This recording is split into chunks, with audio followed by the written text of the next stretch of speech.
ಇನ್ನು ಕೆಲವೇ ದಿನಗಳಲ್ಲಿ ರಥಸಪ್ತಮಿ. ಈ ಶುಭ ದಿನ ನಿಮ್ಮ ರಾಶಿಗೆ ಅನುಕೂಲವಾಗಿ ಕೆಲವು ವಸ್ತುಗಳನ್ನ ದಾನ ಮಾಡೋದ್ರಿಂದ ಅಥವಾ ಈ ರೀತಿಯಾಗಿ ಮಾಡೋದ್ರಿಂದ ಆಶೀರ್ವಾದದ ಪ್ರಾಪ್ತಿಯಾಗತ್ತೆ ಅಂತ ಹೇಳಲಾಗುತ್ತೆ. ಇದರ ಬಗ್ಗೆ ಸಂಪೂರ್ಣ ಮಾಹಿತಿಯನ್ನ ಈ ಒಂದು ವಿಡಿಯೋದಲ್ಲಿ ನಿಮಗೆ ನಾನು ತಿಳಿಸ್ತಾ ಹೋಗ್ತೀನಿ. ಜ್ಯೋತಿಷ್ಯ ಶಾಸ್ತ್ರದ ಪ್ರಕಾರ ಮಾಘ ಮಾಸದ ಶುಕ್ಲ ಪಕ್ಷದ 7ನೇ ದಿನದಂದು ರಥಸಪ್ತಮಿ ಹಬ್ಬವನ್ನ ಆಚರಿಸಲಾಗುತ್ತೆ. ಸೂರ್ಯ ದೇವನ ಆಶೀರ್ವಾದದ ಪ್ರಾಪ್ತಿಗಾಗಿ ಉಪವಾಸವನ್ನ ಆಚರಿಸ್ತಾರೆ. ಜೊತೆಗೆ ಗಂಗಾ, ಕಾವೇರಿ, ಗೋದಾವರಿ ಮತ್ತು ಕೃಷ್ಣ ಈ ರೀತಿಯ ಪವಿತ್ರ ನದಿಗಳಲ್ಲಿ ಸ್ನಾನ ಮಾಡ್ತಾರೆ. ಈ ವರ್ಷದ ರಥಸಪ್ತಮಿ ಈ ಒಂದು ರವಿವಾರ ಅಂದರೆ ಜನವರಿ 25ನೇ ತಾರೀಕು ಭಾನುವಾರ ಆಚರಿಸಲಾಗುತ್ತೆ.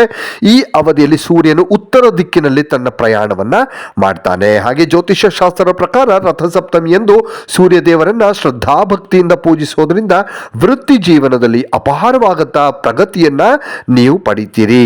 ಇದರೊಂದಿಗೆ ಹೆಚ್ಚಿನ ಜನರು ಇದರಿಂದ ಮಾನಸಿಕ ಕಷ್ಟಗಳಿಂದ ಮುಕ್ತಿ ದೊರಕುತ್ತೆ ಮತ್ತು ಸೂರ್ಯ ದೇವರ ವಿಶೇಷ ಆಶೀರ್ವಾದ ಸಿಗುತ್ತೆ. ಹಾಗಾಗಿ ರಥಸಪ್ತಮಿಯಂದು ನಿಮ್ಮ ರಾಶಿಗೆ ಅನುಸಾರವಾಗಿ ಕೆಲವು ವಸ್ತುಗಳನ್ನು ದಾನ ಮಾಡೋದು ಬಹಳ ಅವಶ್ಯಕವಾಗಿರುತ್ತೆ. ಗುರುಗಳ ಬಗ್ಗೆ ಬಹಳ ಸಂಪೂರ್ಣ ಮಾಹಿತಿಯನ್ನು ತಿಳಿಯೋದಕ್ಕೆ ಈ ಒಂದು ವಿಡಿಯೋವನ್ನು ಕೊನೆವರೆಗೂ ನೋಡಿ. ಮೇಷರಾಶಿಗೆ ಸೇರಿದ ಜನರು ರಥಸಪ್ತಮಿ ದಿನದಂದು ಕಡಲೆ ಬೀಜ, ಕೆಂಪು ಬಟ್ಟೆ ಮತ್ತು ಬೆಲ್ಲವನ್ನು ದಾನ ಮಾಡೋದು ಬಹಳ ಒಳ್ಳೆಯದು. ಈ ವಸ್ತುಗಳನ್ನು ದಾನ ಮಾಡೋದರಿಂದ ಮನೆಯಲ್ಲಿ ಸುಖ ಸಮೃದ್ಧಿ ಸಾಕಷ್ಟು ಹೆಚ್ಚಾಗುತ್ತೆ. ಇನ್ನು ವೃಷಭ ರಾಶಿಯವರು ಈ ಒಂದು ರಥಸಪ್ತಮಿ ಹಬ್ಬದ ಸಂದರ್ಭ ಅಕ್ಕಿ, ಹಾಲು, ಸಕ್ಕರೆ, ಬಿಳಿ ಎಳ್ಳು ಮತ್ತು ಬಿಳಿ ಬಣ್ಣದ ವಸ್ತುಗಳನ್ನು ದಾನ ಮಾಡಿದರೆ ಶುಭ. ವೃಷಭ ರಾಶಿಗೆ ಸೇರಿದ ಜನರು ಈ ವಸ್ತುಗಳನ್ನು ದಾನ ಮಾಡೋದ್ರಿಂದ ಸಾಕಷ್ಟು ಶುಭ ಫಲಗಳ ಪ್ರಾಪ್ತಿಯಾಗುತ್ತೆ.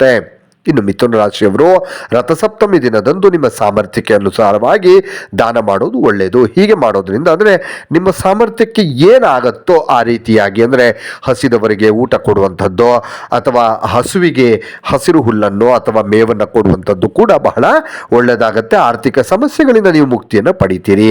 ಇನ್ನು ಕರ್ಕಾಟಕ ರಾಶಿಯವರಿಗೆ ರಥಸಪ್ತಮಿ ಶುಭ ಸಂದರ್ಭದಲ್ಲಿ ಬಿಳಿ ಬಣ್ಣದ ಬಟ್ಟೆಯನ್ನು ಹಾಕೊಳ್ಳೋದು ಒಳ್ಳೆಯದು. ಮತ್ತು ಬೆಳ್ಳಿ ಮತ್ತು ಬಿಳಿ ಎಳ್ಳುಗಳನ್ನು ಬೆಳ್ಳಿಯನ್ನು ದಾನ ಮಾಡೋದ್ರಿಂದ ಜೊತೆಗೆ ನಿಮ್ಮ ಸಾಮರ್ಥ್ಯಕ್ಕೆ ಅನುಸಾರವಾಗಿ ಅರಶಿನ ಮತ್ತು ಹಾಲನ್ನು ದಾನ ಮಾಡೋದ್ರಿಂದ ಬಹಳ ಉತ್ತಮವಾಗುತ್ತೆ. ಇನ್ನು ಸಿಂಹರಾಶಿ, ರಥಸಪ್ತಮಿಯ ಸಂದರ್ಭದಲ್ಲಿ ಸಿಂಹರಾಶಿಗೆ ಸೇರಿದ ಜನರು ಬಡವರಿಗೆ ಗೋಧಿ, ಜೇನುತುಪ್ಪ, ಬೆಲ್ಲ, ಕಡಲೆ ಹಾಗೆ ಕಂಬಳಿಯನ್ನು ದಾನ ಮಾಡೋದ್ರಿಂದ ಆರ್ಥಿಕ ವಿಚಾರಗಳಿಗೆ ಸಂಬಂಧಿಸಿದಂತೆ ಸಾಕಷ್ಟು ಲಾಭವನ್ನು ಸಿಂಹರಾಶಿಯವರು ಪಡಿತಾರೆ. ಇನ್ನು ಕನ್ಯರಾಶಿಗೆ ಸೇರಿದ ಜನರು ರಥಸಪ್ತಮಿಯ ಸಂದರ್ಭದಲ್ಲಿ ಗೋಶಾಲೆಗೆ ಹೋಗಿ, ಅಂದರೆ ಗೋವುಗಳು ಇರುವಂತಹ ಗೋಶಾಲೆಗೆ ಹೋಗಿ ಹಸುಗಳಿಗೆ ಹುಲ್ಲನ್ನು ದಾನ ಮಾಡಿ, ಇದರೊಂದಿಗೆ ಕನ್ಯಾರಾಶಿಗೆ ಸೇರಿದ ಜನರು ಹಸಿರು ಬಣ್ಣದ ಬಟ್ಟೆಯನ್ನು ದಾನ ಮಾಡೋದ್ರಿಂದಲೂ ಕೂಡ ಜೀವನದಲ್ಲಿನ ಒತ್ತಡಗಳಿಂದ ಮುಕ್ತಿಯನ್ನು ಪಡಿತೀರಿ.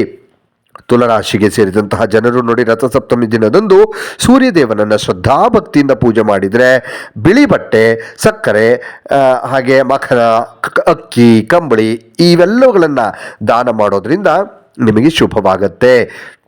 ವೈವಾಹಿಕ ಜೀವನವು ಕೂಡ ಸುಖಮಯವಾಗಿರುತ್ತೆ. ಹಾಗೆ ವೃಶ್ಚಿಕ ರಾಶಿಗೆ ಸೇರಿದ ಜನರು ರಥಸಪ್ತಮಿಯ ಶುಭ ಸಂದರ್ಭದಲ್ಲಿ ಬಡವರಿಗೆ ಕಡಲೆ ಬೀಜ, ಬೆಲ್ಲ, ಕೆಂಪು ಬಟ್ಟೆ ಮತ್ತು ಎಳ್ಳನ್ನು ದಾನ ಮಾಡೋದು ಸಾಕಷ್ಟು ಶುಭ ಅಂತ ಹೇಳಲಾಗುತ್ತೆ. ಇನ್ನು ಧನುರಾಶಿಗೆ ಸೇರಿದ ಜನರು ಹಾಗೆ ರಥಸಪ್ತಮಿಯ ಶುಭ ಸಂದರ್ಭದಲ್ಲಿ ಹಳದಿ ಬಟ್ಟೆ ಮತ್ತು ಕಡಲೆ ಹಿಟ್ಟನ್ನು ದಾನ ಮಾಡಿ ಮತ್ತು ಈ ವಸ್ತುವನ್ನು ದಾನ ಮಾಡೋದ್ರಿಂದ ಧನುರಾಶಿಗೆ ಸೇರಿದ ಜನರ ಆರೋಗ್ಯ ಸುಧಾರಿಸುತ್ತೆ ಮತ್ತು ನಿಮಗೆ ಸಾಕಷ್ಟು ಧನ ಸಂಪತ್ತಿನ ಪ್ರಾಪ್ತಿಯಾಗತ್ತೆ. ಇನ್ನು ಮಕರ ರಾಶಿಗೆ ಸೇರಿದ ಜನರು ರಥಸಪ್ತಮಿಯ ಶುಭ ಸಂದರ್ಭದಲ್ಲಿ ಸೂರ್ಯದೇವನ ವಿಶೇಷ ಆಶೀರ್ವಾದದ ಪ್ರಾಪ್ತಿಗಾಗಿ ಕಪ್ಪು ಕಂಬಳಿ, ಎಣ್ಣೆ, ಕಪ್ಪು ಎಳ್ಳು, ಲಾಡು ಮತ್ತು ಇತರ ವಸ್ತುಗಳನ್ನು ನಿಮಗೆ ಏನು ಕೈಲಾಗುತ್ತೋ ಅದನ್ನು ಬಡವರಿಗೆ, ಅಂದರೆ ಅಗತ್ಯ ಇರುವಂಥವರಿಗೆ ದಾನ ಮಾಡಿದರೆ ಈ ಮಕರ ರಾಶಿಗೆ ಸೇರಿದ ಜನರು ಆರ್ಥಿಕ ಸಮಸ್ಯೆಯಿಂದ ಮುಕ್ತಿಯನ್ನು ಪಡೀತಾರೆ. ಇನ್ನು ಕುಂಭರಾಶಿಗೆ ಸೇರಿದ ಜನರು ರಥಸಪ್ತಮಿ ಸಂದರ್ಭ ಕುಂಭರಾಶಿಗೆ ಸೇರಿದ ಜನರು ಸೂರ್ಯದೇವನ ವಿಶೇಷ ಆಶೀರ್ವಾದ ಪಡೆಯೋದಕ್ಕೆ ಕಪ್ಪು ಬಟ್ಟೆ, ಚರ್ಮದ ಚಪ್ಪಲಿ ಮತ್ತು ನೆಲ್ಲಿಕಾಯಿ, ಕಿಚಡಿ ಮತ್ತು ಎಳ್ಳನ್ನು ದಾನ ಮಾಡೋದು ಬಹಳ ಒಳ್ಳೆಯದು. ಇನ್ನು ಮೀನರಾಶಿಯವರಿಗೆ ರಥಸಪ್ತಮಿ ಶುಭ ಸಂದರ್ಭದಲ್ಲಿ ಹಳದಿ ಸಾಸಿವೆ ಮತ್ತು ಕಡಲೆ ಹಿಟ್ಟು, ಬಟ್ಟೆ, ಅಕ್ಕಿ, ಬೇಳೆ, ಎಳ್ಳನ್ನು ದಾನ ಮಾಡೋದ್ರಿಂದ ಸೂರ್ಯದೇವನ ಆಶೀರ್ವಾದ ಪ್ರಾಪ್ತಿಯಾಗುತ್ತೆ. ಇದರೊಂದಿಗೆ ಪ್ರತಿಯೊಂದು ಕ್ಷೇತ್ರದಲ್ಲೂ ಯಶಸ್ಸು ಲಭಿಸುತ್ತೆ. ಇನ್ನಷ್ಟು ವಿಡಿಯೋಗಳಿಗಾಗಿ ಮೀಡಿಯಾ18 ಕರ್ನಾಟಕ ಚಾನಲನ್ನು ಸಬ್ಸ್ಕ್ರೈಬ್ ಮಾಡಿ ಹಾಗೂ ಹೊಸ ವಿಡಿಯೋಗಳ ಅಪ್ಡೇಟ್ಗಳಿಗಾಗಿ ಬೆಲ್ ಐಕನ್ ಅನ್ನು ಕ್ಲಿಕ್ ಮಾಡಿ. Thank you.